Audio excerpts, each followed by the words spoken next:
Edwige la tortue. Bon, alors elle est ravissante, hein. Alors je vais pas trop mettre mon doigt parce qu'elle m'a mordu une fois, hein.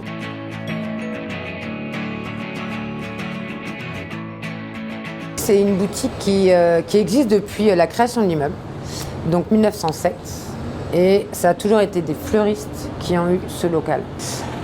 J'ai conservé tout. J'ai modifié les luminaires. On a eu la possibilité d'accéder à des ventes privées de luminaires. Donc on a des lampes de Paris. Donc celle-ci appartient à l'avenue Foch.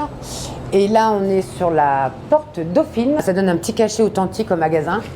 Et les miroirs, comme vous pouvez le voir, à part leur pourtour, on les a conservés. Donc vous voyez encore des taches de mercure. Voilà. Et eux, ils sont là depuis 1907. Comme le carrelage, donc fait main. Et on peut se rendre compte que début 20e, ils savaient travailler, puisque rien ne bouge. Cette boutique, elle est petite, donc il fallait qu'elle soit fonctionnelle.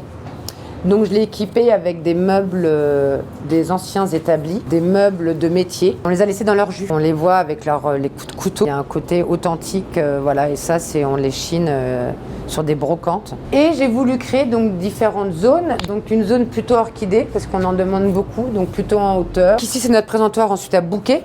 Et je fais des bancs. On crée des ambiances pour les clients. Ça leur suscite des petites idées d'inspiration. On est sur des tons chauds, orangé, corail, rouge, des tons plutôt blanc, bleu, et on termine avec tout le ton rose, fuchsia, violet. Dehors, j'ai les plantes qui vont dehors. Et là, j'ai voulu donc reproduire un côté mini-jardin. Mon style, c'est du jardin à l'anglaise, quelque chose de naturel, avec la main de l'homme, mais d'une manière tellement naturelle qu'on ne voit pas que la main de l'homme, elle est venue. C'est ça que j'adore. Le jardin à la française, c'est trop structuré. De la sauge, des hortensias, de l'agora, des agapantes. Voilà mon petit univers qui m'anime depuis 22 ans. Voilà.